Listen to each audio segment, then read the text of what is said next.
Hello everyone, how are you? I am very fine.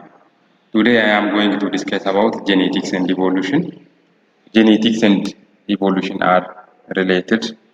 So after discussing about genetics, things under genetics, I will discuss about things under evolution. What is genetics? It is a field of biology that studies how traits are passed from parents to their offspring. The passing of traits from parents to offspring is known as heredity. Therefore, genetics is simply the study of heredity. DNA molecules hold all the genetic information for almost all organisms. Except for some viruses, almost all organisms' genetic information pass through DNA. There are generally two kinds of genetic material, the two acids, DNA or deoxyribonucleic acid and RNA ribonucleic acid. These are the two genetic materials. Among the two, DNA is found in almost all living organisms. It provides cells with the information they need to perform tasks that allow an organism to grow, survive, and reproduce. So very important that it is important in almost every tasks in living organisms. A gene is one particular section of a DNA molecule that tells a cell to perform one specific task. That is, when gene is expressed, it will be converted into the functional form of protein. So that will perform a specific task. What is traits? This is genetically determined characteristic. For example, tongue rolling, dimples, freckles, hairline shape. These are what? Traits. Tongue rolling. This is tongue rolling. He can roll his tongue and she can't roll her tongue. So there are two categories of tongue rolling. You can try by your own if your tongue is rolling kind or non-rolling. Freckles, this kind of trait. Dimples, you know dimples. So dimples are also traits. Hairline, this kind of line you can observe in different persons that such kind of different hairlines. Okay, these are what traits. So there are different uh, kinds of traits you can call. This is a DNA molecule, double helix molecule, having two strands. One strand, this one is one strand, this one is the other strand. And on the DNA strand, genes found on a specific region. Let's say this region is for gene 1, then there will be gene 2, gene 3 on the DNA strand. Therefore, a gene is what? A specific section on DNA strand or DNA molecule. Genes and thus the traits they code for. From where the traits come is ultimately from genes. So genes are passed from parent to offspring. Genes and also the trait which they code pass from parents to offspring. From generation to generation, well understood molecular mechanisms reshuffle, duplicate, and alter genes in a way that produces genetic variation. So this variation is the raw material for evolution. Therefore, how genes and the study about the genes and the genetic material, that is genetics, is related with evolution. So the raw material or the starting point for the variation, then evolution is what? Gene or genetic materials. Basic principles of Mendelian genetics and pattern of inheritance. Mendel is called the father of genetics. By experimenting with pea plant, what kind of plant he used in his experiment was pea plant. You know pea. He developed three principles of inheritance, which is known as Mendel's principles of heredity or Mendelian inheritance that described the transmission of genetic traits. What are the three principles? Principle of dominance, principle of segregation, principle of independent assortment. These are also considered as laws, law of segregation and law of independent assortment. Principle of dominance, it is about the relationship between dominant and recessive alleles and then the traits for which they code.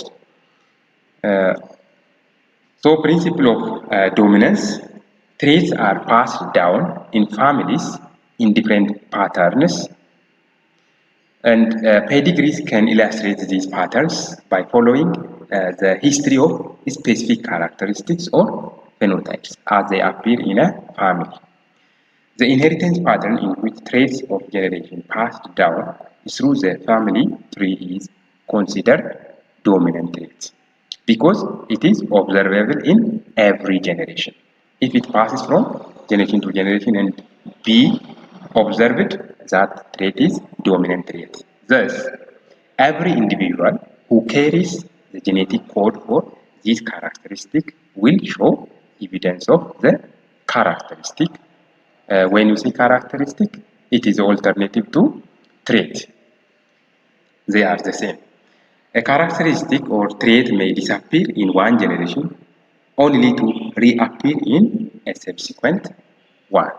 This pattern of inheritance in which the parents do not show the phenotype but some of the children do is considered as what? A recessive characteristic or trait. This is a pedigree tree. It is also called pedigree tree. Here, there are three generations. For example, generation 1, generation 2, generation 3. When you record for these three generations of a trait, considering only one trait, you will see this. Let's say this one is a male parent and this one is a female parent. Then they give birth for 1, 2, 3 children. And if this female will marry an individual, this male, and if this male will marry this one, and this female will marry this individual, then they will give this from this parent. There will be these two children. From this parent, there will be these two children. Then from this one, these children. So it is, you can see how the trait can pass from generation to generation. So this whiteness and blackness is considering a trait. You can consider a height. For example, this one, a tall male and the female is short. Or you can consider any kind of trait, eye color, black eye color or blue eye color, and the like. So you can consider in such a way, representing this inheritance pattern is called pedigree. Law of segregation. During the formation of gametes, there is gamete formation in sexually reproducing organisms. The two alleles responsible for a trait, that is for one trait, separate from each other. The allele for one trait will separate, the alleles will separate during the gamete formation. Alleles for a trait are then recombined at fertilization, then producing the genotype for the traits of the offspring. This is a very interesting example to illustrate law of segregation. Applying the law of segregation, this pink color indicates tall, the height tall, and this yellow color indicates the height of short. The female parent, the tall female, because pink is for tallness, having this heterozygous genotype, capital T, small t, during gamete formation, there will be segregation of T, capital, and T, small. From the male parent, the male is tall because this is pink color. Then during gamete formation, it could be capital T and also it could be small t. The process is random. If using Punnett square, let's say in the gamete from the female parent is capital T and from the male parent is capital T, then the child will be capital T, that is tall. If capital T from female and small t from male, then the individual or the child will be heterozygous tall. So this pink indicates tallness. And if small t from male parent and small t from female parent, then the individual or the baby will be small t, then that will be, the phenotype is short. So this genotype, homozygous dominant, capital, heterozygous, capital small and capital small, will show the phenotype of tallness. When the recessive trait, that is shortness, will appear is when the two allele, small, will come together. This we call pattern of inheritance. Law of independent assortment.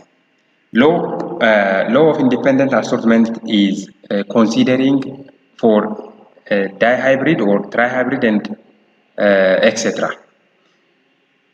That is, alleles for different traits are distributed for more than one. That is, two alleles or two traits, three traits, and etc. are distributed to sex cells during gamete formation and also to the offspring independently of one another.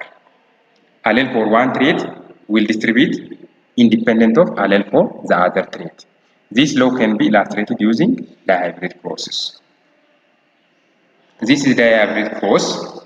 Dihybrid means considering two traits. Di means two, so there are two traits.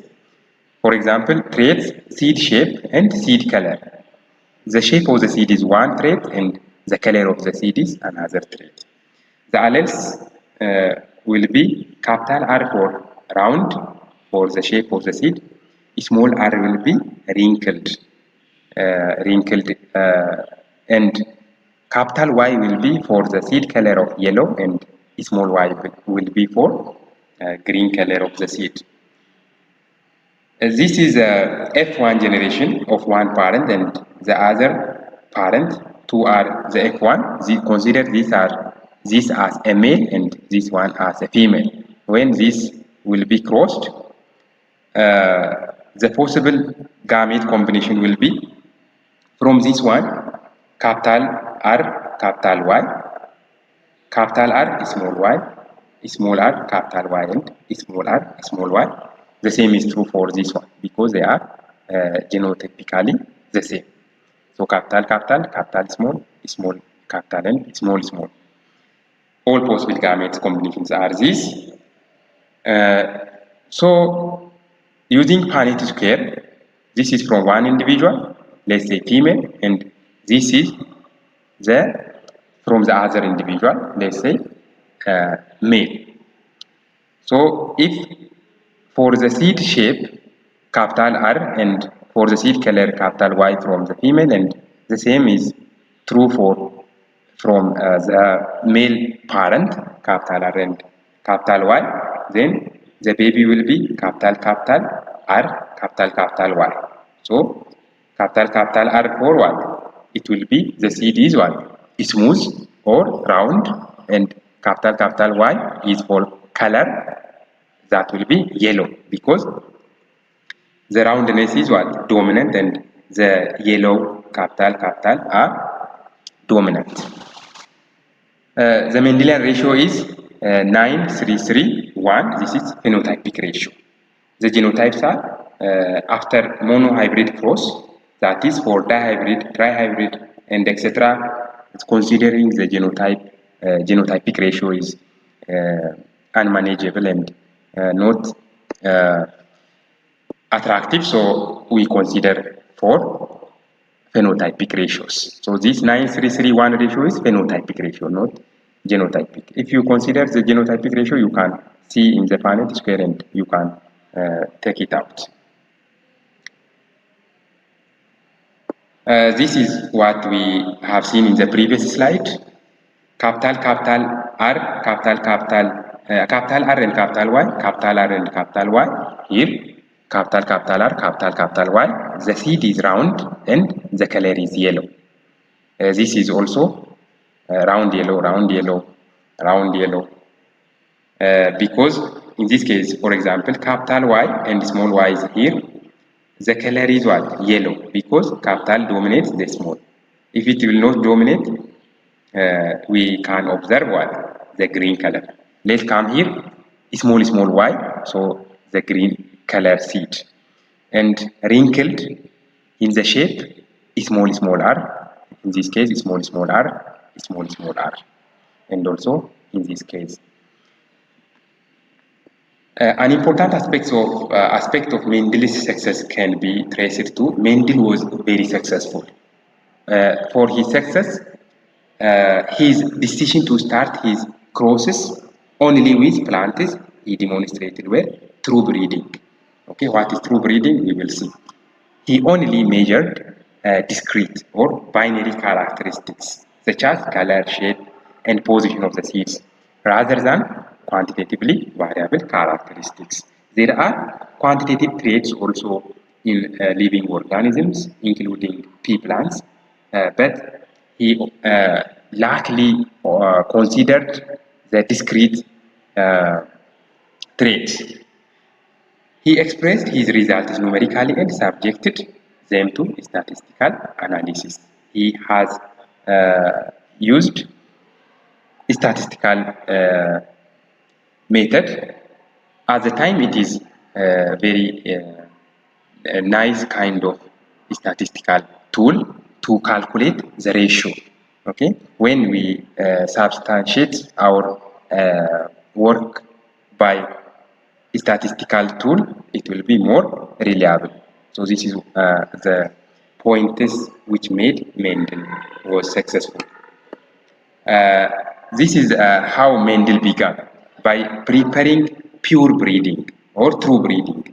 So he produced strains by allowing the plants to self-pollinate for several generations. Then he prepared the pure parents. That is, pure parent means either if it is the plant is tall, it will be pure tall, capital T. And if it is short, no problem in that case, because shortness will be expressed only if there will be homozygous recessive. Pea plant characteristics or characters Mendel considered are the 7 traits such as seed shape, seed color, pod shape, pod color, flower color, flower position, stem length. These are the 7 traits he considered, and these traits are discrete traits. For example, in seed shape, smooth seed, and the seed color is yellow, and smooth shape versus in the shape recessive case is wrinkled, smooth versus wrinkled. Seed color yellow versus green. Pod shape inflated, such kind of pod and wrinkled such kind of pod.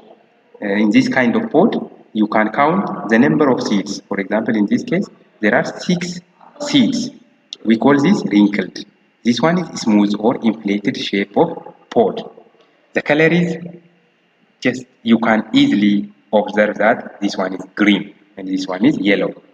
So easily detectable and observable. Flower color, this one is purple, this one is white. Flower position on stem in such kind of position, and other is as a tip in this position. Stem length, that is the height of the plant, tall plant versus dwarf or short plant. So he used to show the experimental result by statistics, that is calculating the ratios of dominant to recessive traits. For example, smooth seed versus wrinkled seed. In the number, it will be 5,474 smooth and 1,850 wrinkled. Then the ratio will be 2.96 to 1. Approximately this will be 3. For other traits, the same is true. Yellow seed and green seed. Yellow will be 6,022 and the green will be 2,001. When you calculate, it will be 3 to 1. So generally, the monohybrid ratio, phenotypic ratio, Mendel found was 3 to 1 ratio. Mendel's conclusions, very interesting conclusions he made, which is just we are using today in genetic science. The first conclusion was characters are unitary, that is, they are discrete. For example, purple versus white, tall versus dwarf. So they are what? Unitary. It is not continuous. There is no continuous pattern. Therefore, it is simple to identify. Generally, genes or alleles are unitary. Or generally genes are unitary. The unitary feature of the character or the trait is from the unitary feature of the genes. The genes are discrete or unitary. Genetic characteristics have alternate forms, each inherited from one of the two parents. Today we call this alleles. He concluded that. In this time we know there are alleles, alternative form of genes. But during Mendel's time, there is no even the name of gene, the name of alleles and the like. But he concluded that there are such things in living organisms. One allele is dominant over the other. This is another conclusion. The phenotype reflects the dominant allele. The other conclusion is gametes are created by random segregation, law of segregation. Heterozygotic individuals produce gametes with an equal frequency of the two alleles. The probability is equal. Either capital T or small t will move to the gamete cell. They have equal probability, that is law of random segregation. Different traits have independent assortment, considering dihybrid, trihybrid, tetrahybrid, and all characters in a living cell. The traits are assorted independently. So we call this, in modern terms, genes are unlike. Thanks for watching.